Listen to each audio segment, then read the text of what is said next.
Hello everyone, welcome to IS Baba's 60 days rapid revision series for Prelims 2022. This is day 29 and we take up science and tech.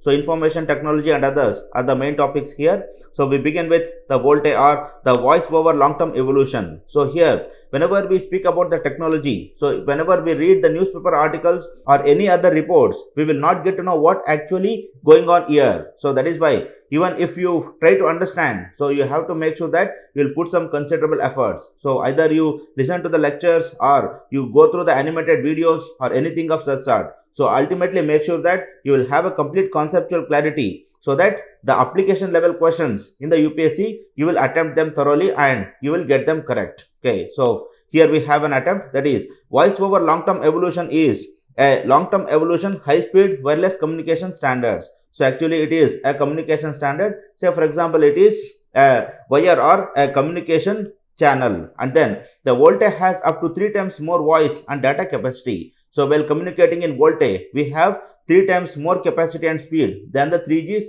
UMTS or the Universal Mobile Telephone System, and it is also 6 times more faster than the 2G's GSM, that is the Global System for Mobile. So we discuss all these in brief. Then it uses less bandwidth because VOLTE's packet headers, so they are smaller than those unoptimized LTE. So in 3G we have LTE and in 4G we have VOLTE. So the VOLTE have the less packet headers. So we see what all these. So first we go with the 2G's GSM. So here in the global system for mobile, it is a simple thing that the information technology and the mobile telephony, they were clubbed together. That is, with the same tower, we could access either to the internet or we could also speak through the phones. And here with this integration, the servers and then the phones and then the telephone poles, so all these had to be integrated. And overall in the globe, we have so many cells. So in each cells, we will be having one towers, and these tower, they will look after the internet connectivity and telephony in those. So this is crudely the global system for mobile.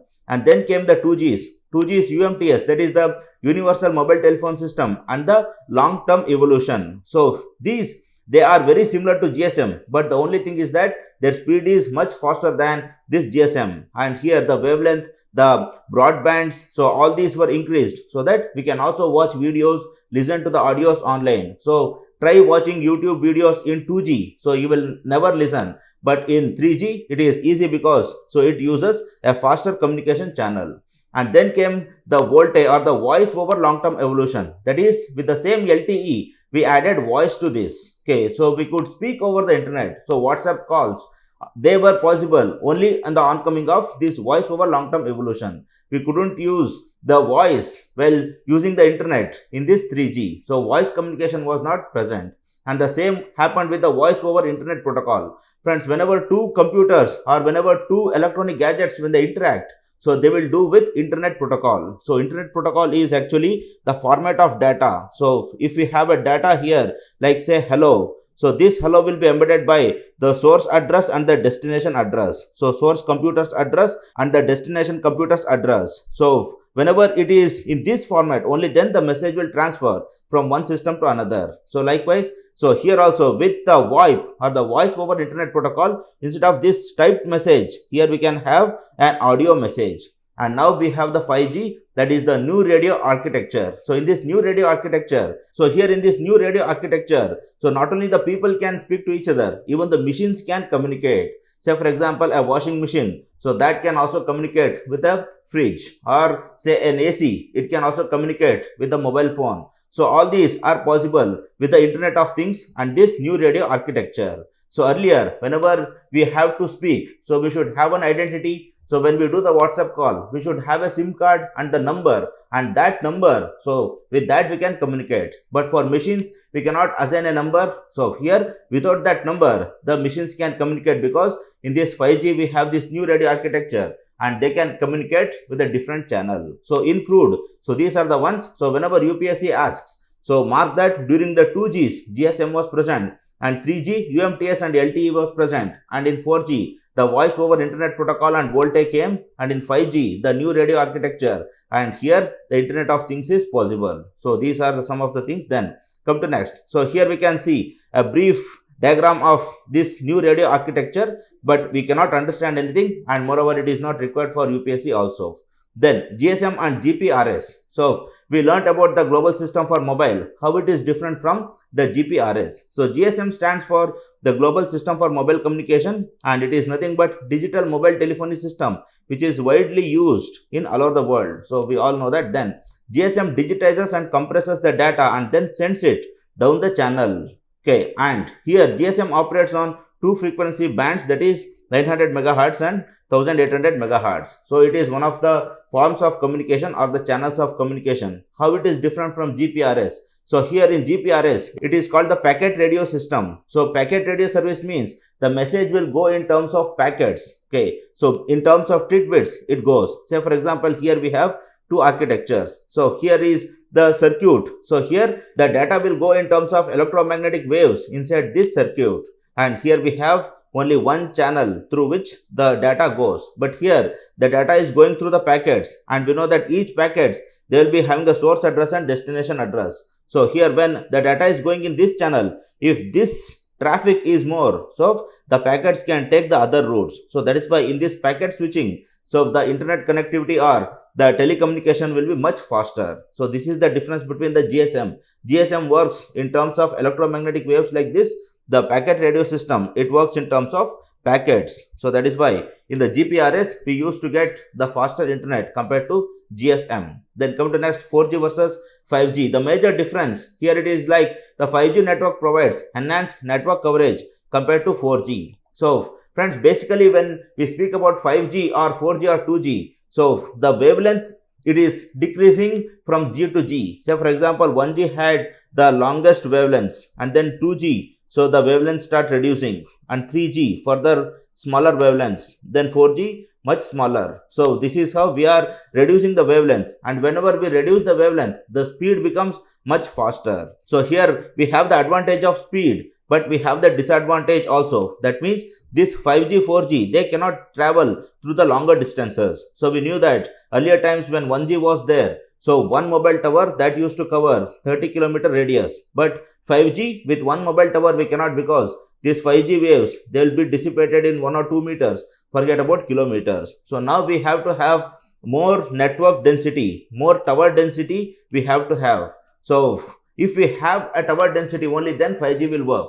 So we might have purchased 5G SIM or 4G SIM, but we feel that they are not different from 3G, because in India that network density is not as much as which is required for a 4G or a 5G. So likewise, then the data bandwidth of 5G is above 1 Gbps, whereas for 4G it lies between 2 Mbps. So here this bandwidth, it speaks about the speed. Okay, so the 1 Gbps is the actual speed, and then the latency of 5G network is smaller compared to 4G. So 5G network has 1 milliseconds of latency. That means if you press on a website, say for example IS Baba website, within 1 millisecond it opens in 5G, but it takes some half a minute or 1 minute in 4G. Then the consumption of battery by 5G network is comparatively lesser than 4G. So here the message, it goes through minimum energy consumption. So that is why even we will get a better battery backup. And then 5G network operates at high frequency bands. Okay, so these are some of the ones. Whenever you go through the difference, so make sure that you will go through with the reason, and you will hit an option with an evidence and also with reason. So without reason, don't attempt a conceptual question at all. So there are more chances of you going wrong. Then the advantages of 5G network. 5G network will allow faster uploading and downloading. We know that because of more bandwidth, and then high data speed, and then the network usage will help in enhanced digitization. That means mainly the Internet of Things and others. Okay, and also the data management. And here we have disadvantages also. We have studied that the 5G waves, so they are interfering with the air traffic communication. So in US, they had to stop the flights because the air traffic communication, that is the communication between the airports and the pilots, so that was hampered due to 5G, because the wavelengths, so they were almost same and they were interfering each other. Then coming to next, Global Cyber Security Index and the Broadband Readiness Index. So here when UPSC asks a question, which body is coming up with the report and what are the parameters that is being assessed there. So only that much if you study, it is more than sufficient. India has made it to top 10 in the Global Cyber Security Index 2020 by the ITU. So International Telecommunication Union, so that is publishing this report, and India has made it to the top 10 and it has moved up 37 places. So it is a great achievement again. And the Global Security Index, it will assess some 5 parameters, that is the legal measures which allow for a safe and easy cyber usage, and then the technical measures, that is the critical infrastructure that is present, then organizational measures, so administrative things, that is the grievance redressal, cyber insurance and others, then capacity development, the R&D, and then the cooperation, so national, international and subnational cooperation. So all these are being measured here. Then come to next, the Department of Telecom and the Indian Council for Research on International Economic Relations, that is ICRIER, signed an MOU to develop Broadband Readiness Index. So mark the bodies, that is DOT and ICRIER. And the BRI, the Broadband Readiness Index, was recommended by the National Digital Communication Policy. And the BRI consists of 2 parts. That is, the first part will focus on infrastructure development, mark it as 1. Then second part will consist of the demand side parameters, that is the percentage of households using computers, laptops, mobiles and others. So mark the demand side and infrastructure as the important parameters to be remembered for the exam. And then the primary survey of BRI will be conducted annually until 2022. So these are the ones. Then come to next, quantum computing. So how this quantum computing actually works? So friends, we all know that the binary language, that is 0 or 1. So this binary language are mostly transmitted in forms of pulses. Say for example, I have a wire here, and in this wire, if I pass a 5 volt, so that is 1, and if I pass no volt, it is 0, 5 volt 1, 0. So now I am passing 1, 0, 1, 0, 1 likewise. So this is how the binary signals are being sent. But now in this quantum, so it is like we have the spin as well as the charge.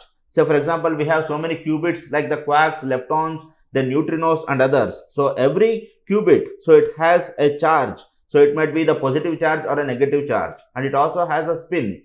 But this spin is not the plus or minus, and this spin is not in terms of either 0 spin or 1 spin. So it can have many spins. So for example, it can have 0.5 spin. 0.5 spin means it will go to half and come back, or maybe 0.75 spin. So that means it goes through 3/4 and then comes back. So here, instead of 0 and 1, we can have n number of units between this 0 and 1. So now instead of having the choice of 0 and 1, I have so many qubits. So that means my choice of numbers that increased. So this improves the safety of the quantum computers. Say for example, I am a hacker sitting over here. I am waiting what message will come from the sender's end. And here if the binary message is being sent, so either 0 should come or 1 should come, because these are the only options present over there. So either 1 will come or the 0 will come. And now if I wait for 1 and if 1 comes, it will be hacked. And if I wait for 1 and if 0 comes, so I will wait till 1 comes. And once the 1 comes, again I can hack this. So I can hack this system easily. But now this is a quantum computer, and here the sender is sending the message via quantum bits. And now I am waiting here. So here 0.1 may come, 0.2 may come, 0.5 may come, 0.7 may come. So whenever the choice of bits increased, so now it is very difficult for me to predict what message will come. So that is why these quantum computers are extremely safe and it is very difficult to hack them. And second one is like whenever you are sending one pulse, okay, so it is very slow. So for example, in the duration you send one pulse, so I can send hundreds of qubits, hundreds of quantum bits I can send. So that means even 100 times the faster communication can take place in quantum computing, but that is not the case in the normal computers. Okay, so here for both the reasons, the speed and the security, so that is why quantum computing is important. So make sure that if any quantum computer is being built, so you will update with that. So learn the technology and facts anyway, you can revise on their own. Then come to next, net neutrality. So here friends, net neutrality is in debate from last 4 to 5 years, but it has taken various perspectives and we don't know those perspectives. So we learn one by one. First one, the content neutrality. Content neutrality means if I open a website, so if one content is available free of cost, all should be available free of cost. So that was one debate. Okay, that is the freedom to access any knowledge with free cost or with nominal cost. So if there is a nominal cost, the same cost for everyone. So, but this debate, it didn't stand for longer times because the concept of intellectual property rights came and it is left to the content developer whether I have to provide the knowledge free of cost, whether I have to charge it. Okay. So this faded away and then came the over-the-top services. So here we had a problem like these over-the-top services like Skype and others. So they gave the video calling facility on the internet, but these video calling facilities, they didn't charge anything. Say for example, you are having a normal phone call. So you will be charged by terms of the minutes. So 1 minute if you speak, these many rupees will be cut in your currency or in your mobile top up. But in the over the top services, even if you speak n number of minutes, so no money will be cut. Only the internet charge will be more, that's it. So again, that was partiality and this debate stood, and ultimately the telecommunication service providers, they had to reduce the call fares, and now you can see most of the telecommunication service providers, they have reduced the call rates almost to the nil. So with the same amount of internet charge, you can also speak unlimitedly to anyone. So this was a bit of success for the net neutrality, and then came the free basics. So this was from the part of Mark Zuckerberg. So he came to India and he promised like, I am giving some 4 to 5 websites free of cost to everyone. So that means some few websites like Wikipedia and others will be provided free of cost for everyone. For other websites, they have to charge. Actually, it was a hidden agenda that the Facebook company can go in contacts with these 4 to 5 websites and they can earn crores of money from these websites. At the same time, they can increase the viewership for these websites manifold. So here there was a quid pro quo. That is why this debate also succeeded and we didn't allow free basics to enter into the market. And now we have the browser's monopoly. So here it is like if Google has tied up with any other firm and here that company will come first in the Google search, and then if any other competitors are there, so they will come in the below ones. So that is why, say for example, Google has tied up with Amazon. So whatever you type, so the goods, so those goods which are present in Amazon will be displayed first and Flipkart or Snapdeal will be displayed next. So now this debate is going on. So we will update whenever the debate takes the high pitch. Then come to next, cloud computing versus edge computing. Cloud computing is the on-demand availability of computer system resources, data storage, then computing power and others. So simply it is a cloud. So here it is like 4 to 5 systems will be connected and they can store here, they can work here, and they can also have some websites which are connected to all the systems. So all this can be done in this cloud computing. So it is a very simple one, and now with the oncoming of your Apple, iCloud, etc. So everyone can experience this cloud computing now. But we have the edge computing. So what is this edge computing all about? Friends, when the cloud computing was going on, so every calculation, every manipulation, so that used to happen in a centralized platform called the cloud. But now this centralized platform, so that was dilatory. So whenever a data is being calculated, the data used to go to this centralized platform and then calculated and then it used to come back. So here the time for the traveling, so that was huge. That is why instead of central server, so we will calculate in the edge itself. So we have a decentralized calculation and manipulation of data. But however, these decentralized data will be connected to the central server. So here we have an architecture of localized servers which are interconnected to the central servers. So now it became edge computing. So computing is going on in the edge, not in the center now. So this is a small topic and we can expect questions with the simple topics because here we have more chances for application and analysis. Then come to next, the blockchain technology. So here, how to understand in crude what is blockchain technology. Friends, basically we have the splitwise app. So splitwise app means, so I'd like to tell you like you might be having so many roommates and you will be having one book there. And that book, so you have kept it for writing your expenses. Say for example, A will bring some vegetables, so he will put that vegetables 100 rupees. B will bring some eggs, so eggs 50 rupees. So this is how the ledger goes. And this is a centralized ledger. Who is good at mathematics, so he will keep that ledger and he will write it. And now all the authority to edit that ledger will be with that person who keeps it. So if he edits something, we will not get to know. And now we have this splitwise app, a very simple one. So here instead of a book, we will be having one app, and here inside this app, we will be forming one group, and now anyone can go and add their expenses to that. And now once someone adds the expenses, Now this app will send message to all the members of the group that this person had added this much, and now this will be added to the previous calculation. Say for example, if 500 due I had to pay for A. Now if I purchase some eggs for 100 rupees, so this 100 rupees will be added to the calculation of the previous 500 rupees. So now it formed a chain. So that is how the blockchain was born. So various calculations will be having their own blocks, and they will be connected in the chain with the previous calculations.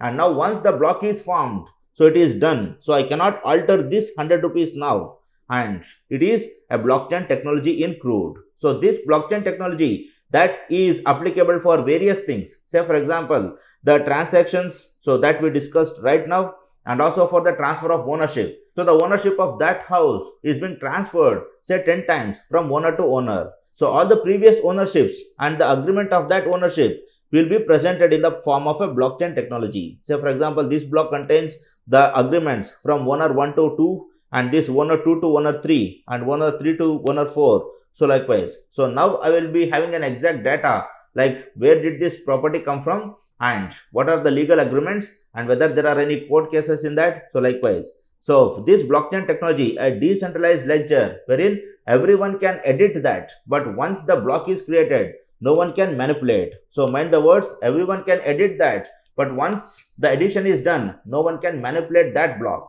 Okay, so you can create a new cell, but you cannot alter a old cell. And this is the blockchain in crude, and this blockchain is used in the mining of cryptocurrency. So what is this cryptocurrency and how it is being mined?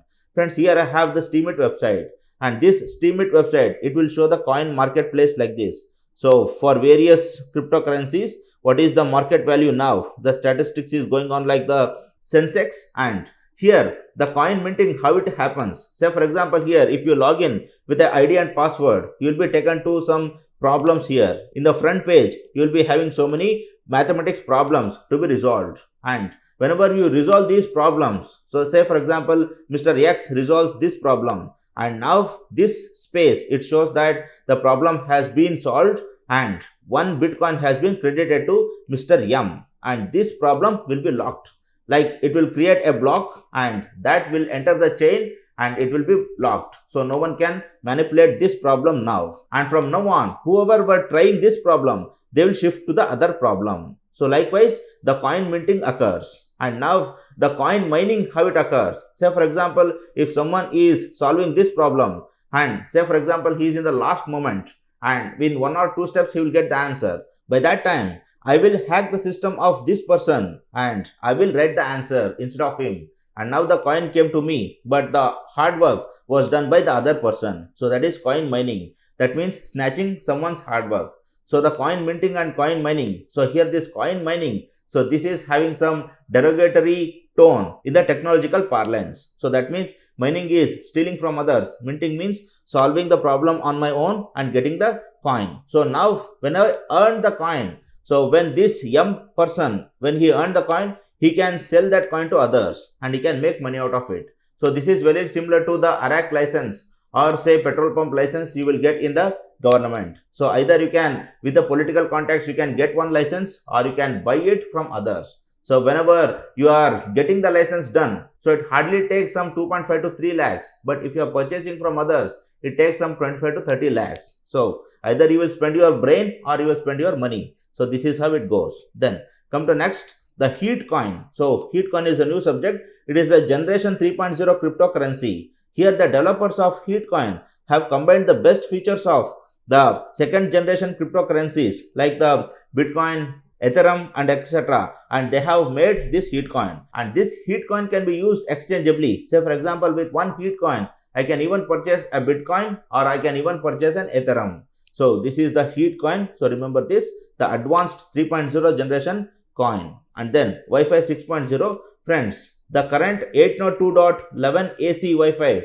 So that standard will be known as Wi-Fi 5 from now on. Well, the next generation, that is 892.11 AX. So this will be called as the Wi-Fi 6. So here the basic difference is like the Wi-Fi 5.0 had 1 Gbps speed and the Wi-Fi 6.0 will be having 11 Gbps speed. So the speed is 10 times more. So mark it. And then this Wi-Fi 6.0, it can make the wireless networking more useful and help manufacturers and market operators. And most importantly, this Wi-Fi 6.0, it will not require any additional wiring or antenna, so it can work very similar to the Wi-Fi 5.0 as and when the frequency of operation and the wiring is concerned. So a simple topic. Then come to next, Deepnet versus Darknet. Friends, Deepnet is something legal and Darknet is illegal. So we can say likewise, but other than this, so everything is same. So Deep Web is also known as invisible or hidden web, and it is a part of World Wide Web that consists of the sites which are hidden and need special browsers to access. Say for example, contextual web. So here the optimizing web-based search results based on the context takes place. Say during the peace time, what the Ministry of Defense will publish, and during the wartime, what it will publish, so they will be different. Then dynamic content. So it shows different content every time one visits the web page. So every time the content keeps on changing. And then limited access content. So they have the limited access to their pages. So some pages will not be visible, only some will be visible there. Then private web. So these websites, they require password to open them and log in. Then software. So here web also has content that is intentionally hidden from the regular internet, and this is accessed only with the help of the darknet software. So likewise, the content in the website are being hidden purposefully for the safety and for the welfare of the humanity as a whole, or maybe for fulfilling other legal procedures. But the darknet is illegal. So the darknet consists of a series of encrypted networks on the internet which are not recorded or indexed by commonly used search engines. So the same definition, and here it requires the onion router. So TOR. So this is the router which is required, and you will get this if you have any connection with, say for example, underworld dons and others. They will give the password of this TOR, and here you can purchase the illegal drugs, then the weapons and others. Say for example, I am purchasing a house. Then the internet is basically arranged in 2 to 3 layers. The first layer consists of the regular internet, then the second layer, so that will be used by intelligence agencies and others. The third layer, so it is the deepest one, and that consists of the illegal websites and the smuggling websites and others. So the simple ones, remember the deep net, the positive one, the dark net, the negative one. Then come to next, the National Gene Bank. So recently the National Medicinal Plant Board under the Ministry of Ayush and the National Bureau of Plant Genetics Resources under the Ministry of Agriculture and Farmers Welfare, they signed one memorandum. So mark the NMPB under the Ministry of Ayush and NBPGR under Ministry of Agriculture, and the memorandum of understanding is to conserve the medicinal and aromatic plants genetic resources, that is the National Gene Bank. And the National Gene Bank was notified in 1996-97, and now it is coming to operation, and it would be hosted by the National Bureau of Plant Genetic Resources, so the same one in Delhi, and it aims to conserve the plant genetic resources of future generations in the form of seeds, then genomic resources, pollens and others. So here we have 4 kinds of facilities, namely the seed gene bank, which will be operating at minus 18 degrees Celsius, then cryo gene bank minus 170 degrees Celsius on an average, then in vitro gene bank. So in vitro means so those seeds which are formed with the help of in vitro fertilization or external fertilization. Then field gene bank. So whichever genes that are obtained from the field, not obtained from the test tubes. Then it stores different crops groups like cereals, millets and others. So but obvious, this is a common one. Then other facilities regarding the gene storage we have in India which are in use are, first one, the Svalbard Global Seed Vault in Norway. So like in Norway Svalbard, we are storing some seeds because there the temperature is already cold. We need not spend additional power for storing them. Then India's seed vault at Changla, Ladakh. So again here also the cryopreservation is going on. Then the National Animal Gene Bank established at the National Bureau of Animal Genetic Resources, Karnal, Haryana. So here animal gene bank. So what we discussed is the plant gene bank. Now even the animal gene banks, we have one. Then come to next, ZyCov-D vaccine. Zydus Cadila has applied to the Central's Drug Standard Control Organization seeking emergency use authorization for ZyCov-D COVID-19 vaccine. And if approved by the regulator, ZyCov-D will be the world's first DNA vaccine against the infection for the COVID-19. So remember, it is the first DNA vaccine. And then ZyCov-D is a plasmid DNA, which means it uses a genetically engineered non-replicating version of a type of DNA molecule known as plasmid. Friends, we know that the plasmid is very much important and it is very much used during the genetic engineering. So this plasmid is a circular shaped DNA strand present in bacteria, and this we can cut, we can introduce a foreign gene, and we can transport this plasmid from one bacteria to other or from one cell to another cell. So here this plasmid is containing the COVID-19 like DNA, and once this DNA enters the human body, this DNA will code for the DNA antigens, and once the DNA antigens are produced, now the antibodies of the body will fight against and then gain the immunity. And in this vaccine, the plasmids are coded with the instruction,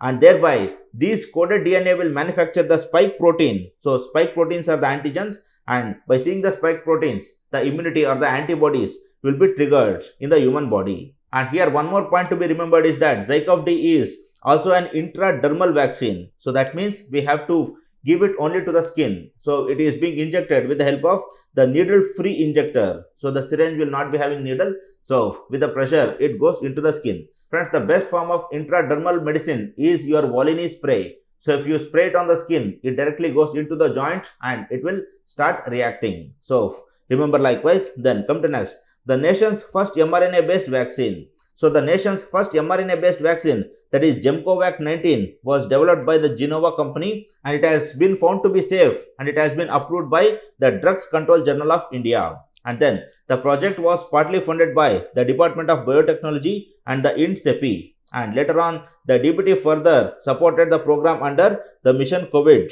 And here, the Mission COVID Suraksha. So a brief account on this. It is a mission to accelerate the development of approximately 5 to 6 vaccines for coronavirus. So it is basically for the R&D for vaccination, not for anything others. So remember Gemcovac here, remember the first mRNA vaccine, and remember the DBT and IND-CEPI who are funding, and the COVID Suraksha program. And then a brief on DBT BRAC. So Biotechnology Industry Research Assistant Council is a not-for-profit public sector enterprise that is being set up inside the Department of Biotechnology. So these are the ones. Then come to next, BCG vaccine. We know that BCG vaccine, Bacillus calmette-guerin or Bacilli calmette-guerin. So it is a vaccine for tuberculosis disease. And BCG is prepared from a strain of attenuated live bovine tuberculosis bacillus bacteria, that is Mycobacterium bovis. So remember, it is a live attenuated vaccine. So BCG is a live attenuated vaccine for tuberculosis. And then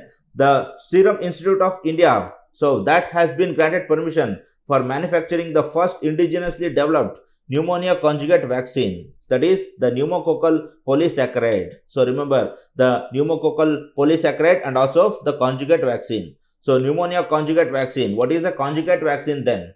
A conjugate vaccine is a type of subunit vaccine which combines a weak antigen with a strong antigen as a carrier.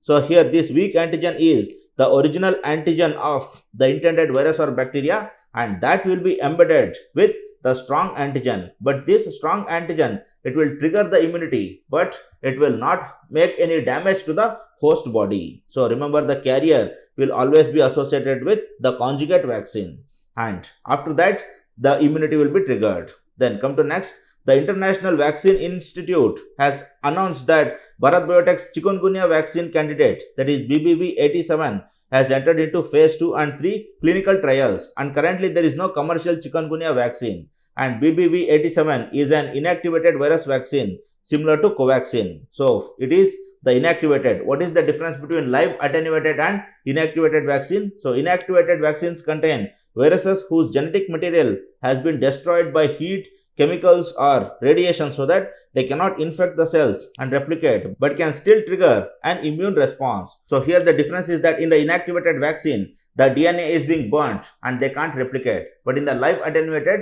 they can replicate. But even if they replicate, they can't do any significant damage. More details about the development of Chikungunya vaccine. It is an initiative of the UNDP as a part of Global Chikungunya Vaccine Clinical Development Program. So remember these two things. And then it was funded by the CEPI, that is Coalition for Epidemic Preparedness Innovations, and the Department of Biotechnology, Government of India. So this was all about today. So coming to the last part, friends, try to develop a competitive brain, because such a kind of brain, so it will be eager to learn as many things in its life. And moreover, a competitive brain, so it receives every failure as a vaccination, so not as a lethal one. And every failure, let it be a stepping stone, not a stopping stone. So do it, fail every day, fail better, and one day you will be succeeding in your life, and that success will be huge. So do it. All the very best. Good luck, friends.